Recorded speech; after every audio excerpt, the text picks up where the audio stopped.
రాష్ట్రంలో ఉండేది. దీన్ని బ్రేక్ చేశారు మొదటిసారిగా ఉద్ధవ్ ఠాక్రే. అలానే అధికారంలోకి వచ్చిన తర్వాత ఆయన అనుసరించినటువంటి విధానాలు కూడా హిందుత్వ ఎజెండాకి శివసేన మూల సిద్ధాంతాలకి విరుద్ధంగా ఉంది అనేటువంటి వాదనని షిండే పదే పదే తెరపైకి తీసుకొస్తున్నారు. పైగా పార్టీలో రెండో స్థానంలో ఉన్నటువంటి తనని కూడా కొంత నెగ్లెక్ట్ చేశారనేటువంటి అభిప్రాయం ఆయనకు ఉంది. సంజయ్ రౌత్ లాంటి నాయకుల్ని ముందు పెట్టుకొని శివసేన ఎజెండాని వాళ్ళ ద్వారా చెప్పించడం, అలానే కనీసం అపాయింట్మెంట్ కూడా ఇవ్వట్లేదు అనేటువంటి అభిప్రాయం ఉండడం చాలామంది ఎమ్మెల్యేల్లో ఉన్నటువంటి ఈ నిర్లిప్తతను ఆయన అడ్వాంటేజ్గా చేసుకున్నారు.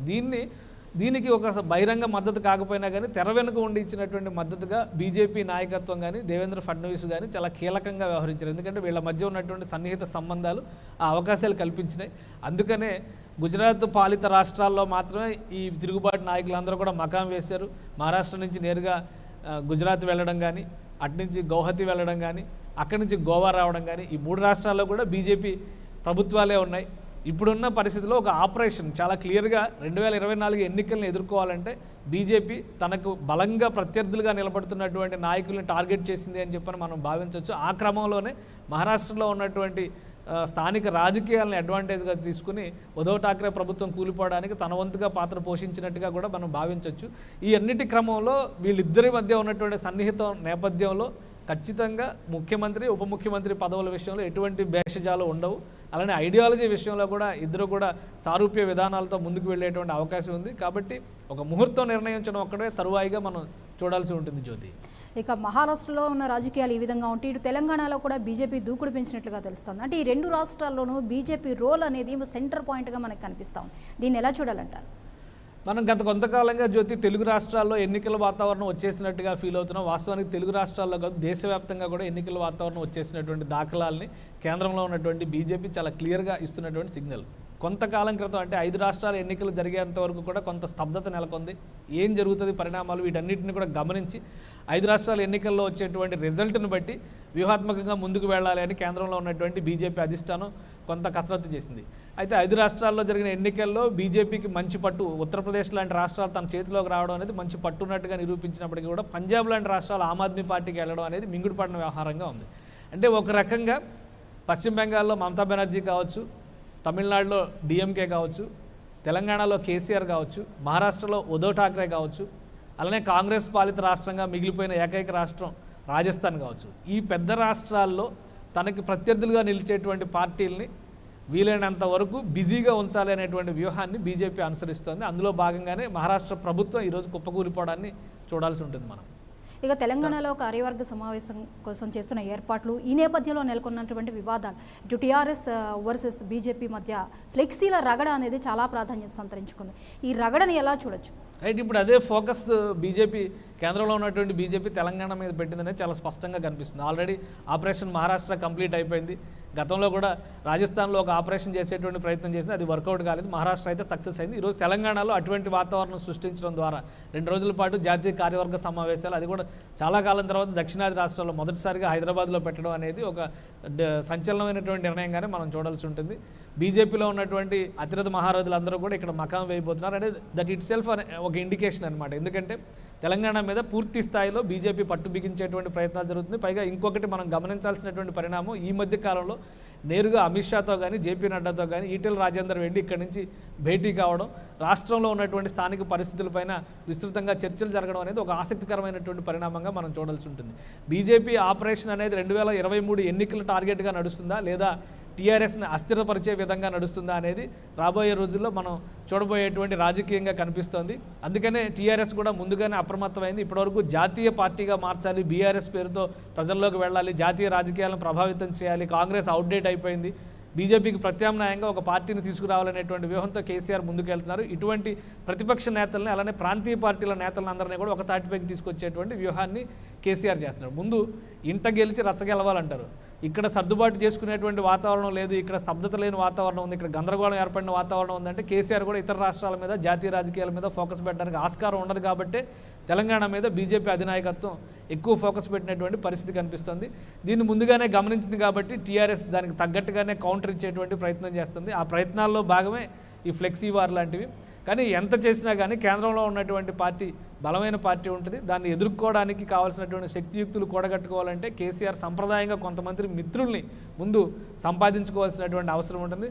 అలాంటి మిత్రుల్లో ముఖ్యమైన మిత్రుడిగా భావించినటువంటి ఉద్ధవ్ ఠాక్రే ఈరోజు పదవి కోల్పోయారు. ఇక మమతా బెనర్జీని కానీ డిఎంకే అధినేత స్టాలిన్ని కానీ కేసీఆర్ ఏ విధంగా తనకు మద్దతుగా తెచ్చుకోగలుగుతారు, తెలంగాణ రాజకీయాలపైన జాతీయ బీజేపీ రాజకీయాలు నడవకుండా అడ్డుకోవడంలో స్థానిక పార్టీలను ఏ విధంగా కలుపుకొని ముందుకెళ్తారనే దాని మీద భవిష్యత్ రాజకీయం ఆధారపడి ఉంటుంది. జ్యోతి, అయితే తెలంగాణలో ఉన్న రాజకీయాల దృష్ట్యా టీఆర్ఎస్కున్న బలం దృష్ట్యా టీఆర్ఎస్ని నిలవరించగలిగే పరిస్థితి బీజేపీకి ఉందంటారా?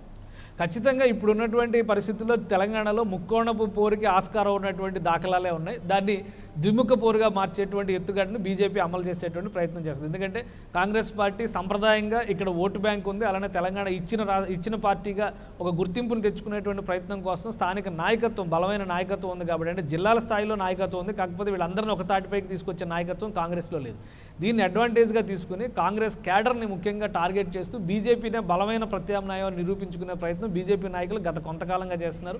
అందులో భాగంగానే రాష్ట్ర బీజేపీ నాయకులు చేస్తున్నటువంటి యాత్రలు కావచ్చు, ఆందోళనలు కావచ్చు, నిరసన ప్రదర్శనలు కావచ్చు, ఇవన్నీ కూడా టీఆర్ఎస్ వర్సెస్ బీజేపీగా మొత్తం వ్యూహాన్ని మార్చేస్తున్నటువంటి నేపథ్యంలో ఇప్పుడున్న పరిస్థితుల్లో సంఖ్యాబలం పరంగా లేకపోవచ్చు బీజేపీ, కానీ రాబోయే రోజుల్లో ఆ సంఖ్యను మరింతగా పెంచుకోవడానికి, క్యాడర్ను ఉత్తేజపరచడానికి కావాల్సినటువంటి వ్యూహాలను మాత్రం కాంగ్రెస్ కంటే ఒక అడుగు ముందుగానే బీజేపీ అమలు చేస్తోంది అనేటువంటి వాతావరణం తెలంగాణలో కనిపిస్తుంది.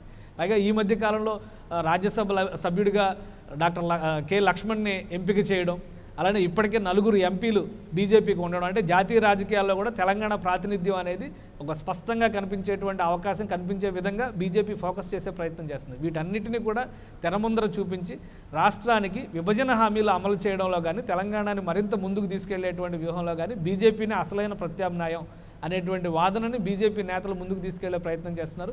రాబోయే రోజుల్లో ఇది మరింత జోరుగా సాగేటువంటి అవకాశం ఉంది. టీఆర్ఎస్ దీన్ని ఎంతవరకు తట్టుకొని నిలబడుతుంది, ఈ ద్విముఖ పోరులో బీజేపీది పైచేయి అయితే ఖచ్చితంగా రాష్ట్రంలో అధికారంలోకి వచ్చేటువంటి అవకాశం కూడా కనిపిస్తుంది. కాకపోతే దీనికి ప్రతిగా టీఆర్ఎస్ ఎటువంటి వ్యూహాలు వేస్తుంది అనేది కూడా మనం వేచి చూడాల్సి ఉంటుంది. జ్యోతి, అయితే ఈ ఫ్లెక్సీల విషయానికి వస్తే ఇప్పుడు ఏదైతే టీఆర్ఎస్ ప్రభుత్వం ఉందో తమ పథకాలు మేము ప్రచారం చేసుకుంటున్నాము అని చెప్పేసి నిన్న మనకి మాట్లాడుతూ వచ్చారు. అంటే ఈ సమయంలో టీఆర్ఎస్ అనుసరించిన వైఖరిని మీరు ఎలా అభివర్ణిస్తారు? అంటే టీఆర్ఎస్ అనుసరిస్తున్నటువంటి వైఖరి చాలా స్పష్టంగా కనిపిస్తుంది. అది వ్యక్తిగతమైనటువంటి ఎజెండా, అంటే టార్గెట్ మోడీ అనేటువంటి ఎజెండాతో వెళుతున్నటువంటి వాతావరణం చాలా క్లియర్గా కనిపిస్తుంది. అంటే మోడీ చేస్తున్నటువంటి ఎజెండా, ఆయన చేస్తున్నటువంటి ప్రచారంలో కానీ ఎక్కడా కూడా వ్యక్తిగత ఎజెండా కనపడకుండా పార్టీ విధానాలపైన ఫోకస్ చేసే విధంగా ముందుకు వెళ్తున్న వాతావరణం కనిపిస్తుంది. ఈరోజు 8 సంవత్సరాలు పూర్తయిన సందర్భంగా ఆయన పదవిలోకి వచ్చి, లేదా బీజేపీ ప్రభుత్వం ఏర్పడి 8 సంవత్సరాలు పూర్తయిన సందర్భంగా ప్రజలకి ఆ అభివృద్ధి ఫలాల గురించి వివరించేటువంటి ప్రయత్నం కోసం ఈ జాతీయ కార్యవర్గ సమావేశాలకు ఒక ఎజెండా తీసుకున్నారు. అందుకనే 8 ఏళ్లలో జరిగిన అభివృద్ధి ఎజెండాగా వాళ్ళు పెట్టుకున్న ట్యాగ్ లైన్ కూడా అదే ఉంది. కానీ టీఆర్ఎస్ తీసుకున్నటువంటి ఇది పూర్తిగా బై బై మోడీ అనేది ఎలక్షన్ క్యాంపెయిన్ తరహాలోనే కనిపిస్తుంది. అందుకనే ప్రజల ముందరకు వెళ్ళేటువంటి క్రమంలో బీజేపీ నాయకులు చాలా జాగ్రత్తగా వ్యవహరిస్తున్నారు. టీఆర్ఎస్ చేస్తున్నటువంటి తప్పిదాలు ఏ విధంగా ఉన్నాయి, టీఆర్ఎస్ ఇక్కడ నాయకత్వాన్ని టార్గెట్ చేయట్లేదు, నేరుగా జాతీయ నాయకత్వంతోనే తలబడే ప్రయత్నం చేస్తుంది. కాబట్టి ఇవన్నీ కూడా ప్రజల ముందరకు వెళ్ళేటువంటి క్రమంలో టీఆర్ఎస్కి కొంత నెగిటివ్ అయ్యేటువంటి అవకాశం అయితే కనిపిస్తుంది. కానీ ఎజెండాని అమలు చేసేటువంటి క్రమంలో రాష్ట్ర అభివృద్ధి విషయంలో టీఆర్ఎస్ ఏం చేసింది అనేటువంటి విషయంలో ప్రజల్లోకి తీసుకెళ్లేటువంటి క్రమంలో వాటిని స్పష్టంగా ప్రజల ముందర నిలబెట్టేటువంటి ఎత్తుగడను ఒకటి టీఆర్ఎస్ ఈ మధ్యకాలంలో అమలు చేస్తూ ఉంది. ఉదాహరణకి హైదరాబాద్లో జరిగినటువంటి అభివృద్ధి కావచ్చు, అలానే జిల్లాల వారీగా జరుగుతున్నటువంటి కొన్ని డెవలప్మెంట్ స్కీమ్స్కి సంబంధించి మిషన్ భగీరథ లాంటి, మిషన్ కాకతీయ లాంటి ప్రతి ఒక్కరికి మంచినీరు, ఆరోగ్యానికి సంబంధించి కేంద్ర ప్రభుత్వం తీసుకొచ్చినటువంటి ఆరోగ్యమస్తు పథకాల కంటే కూడా ఇక్కడ అమలు చేస్తున్నటువంటి ఆరోగ్యశ్రీ సక్సెస్ఫుల్గా అమలవుతుంది అనేటువంటి విధానాలని ప్రజల ముందరకు తీసుకెళ్లేటువంటి ప్రయత్నం చేస్తుంది. అంటే ఈ 2 వ్యూహాలని టీఆర్ఎస్ సక్సెస్ఫుల్గా కనుక అమలు చేస్తే బీజేపీ ఎత్తుగడలను అడ్డుకునేటువంటి అవకాశం ఉంటుంది. కానీ కేవలం ఈ వ్యక్తిగత ఎజెండాలతో బై బై మోడీలు, సంపకు ద్వారా సంపకు మోడీ ఇటువంటి ట్యాగ్ లైన్స్తో పెద్దగా వచ్చేటువంటి ప్రయోజనం ఉండదు. కానీ ఫైనల్గా ప్రజలు కూడా ఏంటంటే విసిగిపోయేటువంటి ప్రమాదం ఉంది. గతంలో మనం ఆంధ్రప్రదేశ్లో చూసాం, డైరెక్ట్గా ధర్మ పోరాట దీక్షల పేరుతో తెలుగుదేశం పార్టీ అధికారంలో ఉన్న సందర్భంలో బీజేపీ మోడీని ప్రధానంగా టార్గెట్ చేస్తూ చేసిన క్యాంపెయిన్ మొత్తం కూడా విఫలమైనటువంటి పరిస్థితి ఆంధ్రప్రదేశ్లో మనం చూసాం. కాబట్టి ఇటువంటి తప్పిదాలకి తెలంగాణ రాష్ట్ర సమితి ఆస్కారం కల్పించకుండా విధానపరమైనటువంటి పోరాటం పైన ఫోకస్ పెడితే తెలంగాణకి ఇప్పటికీ కూడా ఉన్నటువంటి తెలంగాణ సెంటిమెంట్కి అసలైన ప్రతినిధిగా టీఆర్ఎస్ను చూసే అవకాశం ఉంటుంది. అది కాకుండా విధానపరమైనటువంటి అంశాలన్నింటినీ పక్కన పెట్టి వ్యక్తిగత ఎజెండాతో కనుక ముందుకు వెళ్లే క్రమంలో కొంత మిశ్రమ ఫలితాలు రావచ్చు, లేదా ఎదురు దెబ్బలు తగిలినా కానీ ఆశ్చర్యం ఉండకపోవచ్చు జ్యోతి. అంటే ఈ ఇష్యూస్ని బేస్ చేసుకుని బీజేపీ చాలా వ్యూహాత్మకంగా తనకి అనుకూలంగా మార్చుకునే అవకాశాలు లేకపోలేదంటారా? ఖచ్చితంగా బీజేపీకి ఇప్పటికే చాలా అవకాశాలను టీఆర్ఎస్ఏ కల్పించింది. ఉదాహరణకి దుబ్బాక ఎన్నికల రూపంలో కావచ్చు, అలానే ఈటెల రాజేందర్ రాజీనామా తర్వాత కావచ్చు, వీటన్నిటిని ఉపయోగించుకోవడం వల్లనే ఈరోజు బీజేపీ తెలంగాణలో ఒక బలమైన పార్టీగా కనిపిస్తుంది. ఎందుకంటే 2018 ఎన్నికల్లో అంతకు ముందర 5 స్థానాల్లో గెలిచినటువంటి బీజేపీ కేవలం ఒకే ఒక్క స్థానానికి పరిమితమైంది.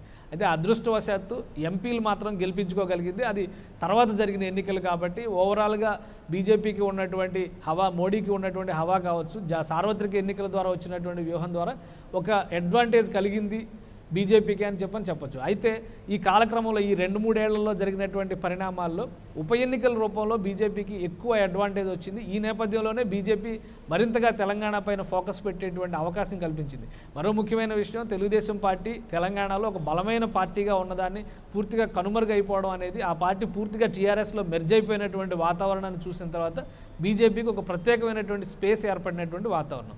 అదే క్రమంలో కాంగ్రెస్ పార్టీ అంతర్గత కలహాల్లో కుమ్ములాడుకుంటూ ఉండేటువంటి వాతావరణం, నాయకత్వ లోపం సమస్యలను బీజేపీ సమర్థంగా ఉపయోగించుకుంది. వీటి ఫలితంగానే ఉప ఎన్నికల్లో మంచి ఫలితాలను సాధించడం, అలానే హైదరాబాద్లో జీహెచ్ఎంసీ ఎన్నికల్లో ఎవరు ఊహించిన స్థాయిలో దాదాపు 48 మంది కార్పొరేటర్లను గెలిపించుకోవడం అనేది బీజేపీ కూడా ఊహించినటువంటి, అధినాయకత్వం కూడా ఊహించినటువంటి ఫలితం. అంటే ప్రజలు ఒక ప్రత్యామ్నాయం కోసం చూస్తున్నారనేటువంటి సంకేతాన్ని బీజేపీ ఆ రోజు పసిగట్టింది. దానికి అనుగుణంగానే తన వ్యూహరచన చేసుకుంటూ బండి సంజయ్ కానీ ఈ పాదయాత్రల రూపంలో ప్రజల్లోకి వెళ్ళేటువంటి క్రమం కానీ, ప్రతి సందర్భంలోనూ ప్రజల్లో ఏదో ఒక ఆందోళన కార్యక్రమంతో ప్రజల్లో ఉండే విధంగా స్థానిక రాష్ట్ర ప్రభుత్వం చేస్తున్నటువంటి అభివృద్ధి కార్యక్రమాలు అంతంత మాత్రమే, కేంద్రం చేయూత ఇవ్వకపోతే జరుగుతోంది శూన్యం అని చెప్పడంలో బీజేపీ నాయకత్వం తెలంగాణలో సక్సెస్ అయిందని చెప్పని మనం చెప్పొచ్చు. ఈ వ్యూహం ద్వారానే బీజేపీ ఒక బలమైన పార్టీగా తెలంగాణలో ఈరోజు కనిపిస్తుంది. టీఆర్ఎస్ స్వీయ తప్పిదాలు కొన్ని ఉన్నాయి, అంతర్గతంగా వచ్చినటువంటి కొన్ని సమస్యలు కావచ్చు, అలానే ఏకఛత్రాధిపత్యంగా ఇతర పార్టీల నుంచి, కాంగ్రెస్ నుంచి కానీ తెలుగుదేశం నుంచి కానీ నాయకుల్ని కలిపేసుకున్నటువంటి విధానం వలన వచ్చినట్టు నెగిటివిటీ, తెలంగాణలో ఉద్యమకారులుగా ఉన్నటువంటి వాళ్ళందరినీ పక్కన పెట్టేశారనేటువంటి అసంతృప్తి, ముఖ్యంగా యువతలో ఉద్యోగాలకు సంబంధించి సరైన నోటిఫికేషన్లు రాలేదు ఈ 8 ఏళ్లలో అనేటువంటి వాతావరణం, ఇవన్నీ కూడా బీజేపీకి కలిసి వచ్చినటువంటి అంశాలు. వీటి నేపథ్యంలో టీఆర్ఎస్ చేసినటువంటి తప్పిదాలు బీజేపీని ఒక బలమైన పార్టీగా తెలంగాణలో నిలబెట్టాయి. ఈరోజు ఒక బలమైన ప్రత్యామ్నాయంగా కూడా మార్చేటువంటి అవకాశం ఈ అంశాలకే ఉంది. వీటికి పరిష్కారాలు టీఆర్ఎస్ చూపించినంత వరకు కూడా దోషిగా నిలబడేటువంటి ప్రమాదం ప్రజల ముందర ఎప్పటికీ ఉంటుందని మనం భావించవచ్చు జ్యోతి. ఇక మోదీ ఏపీ పర్యటనని బీజేపీ ఎలా మలుచుకొని ఉందంటారు? మోదీ ఒక రకంగా తెలంగాణలో ఒక 3 రోజుల పాటు తెలంగాణ బీజేపీకి సంబంధించినటువంటి సంరంభం జరుగుతుంది అనేటువంటి అంశంలో భాగంగానే ప్రధానమంత్రి మోడీ హైదరాబాద్ వస్తున్నారు. పనిలో పనిగా ఆజాదీ కా అమృత్ మహోత్సవ్ గత సంవత్సర కాలంగా దేశవ్యాప్తంగా నిర్వహిస్తున్నారు. రేపు ఆగస్టు 15వ తారీఖుతో ఈ ఉత్సవాలు కూడా పూర్తయ్యేటువంటి పరిస్థితి.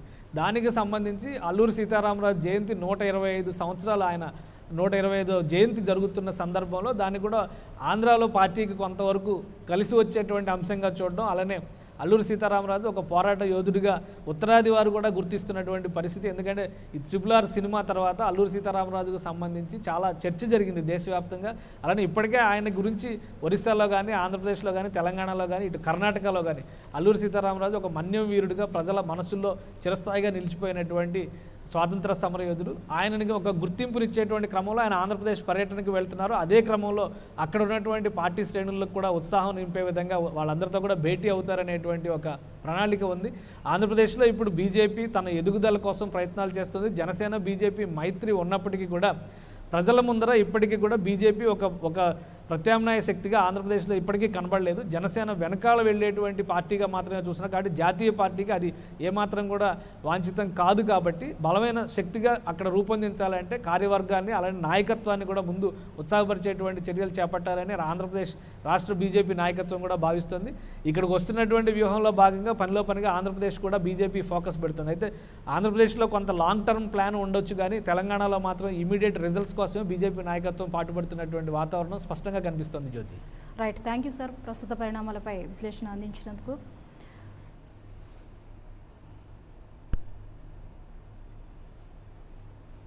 రైట్, ఇవి ఇప్పటివరకు అప్డేట్స్. Keep watching 90.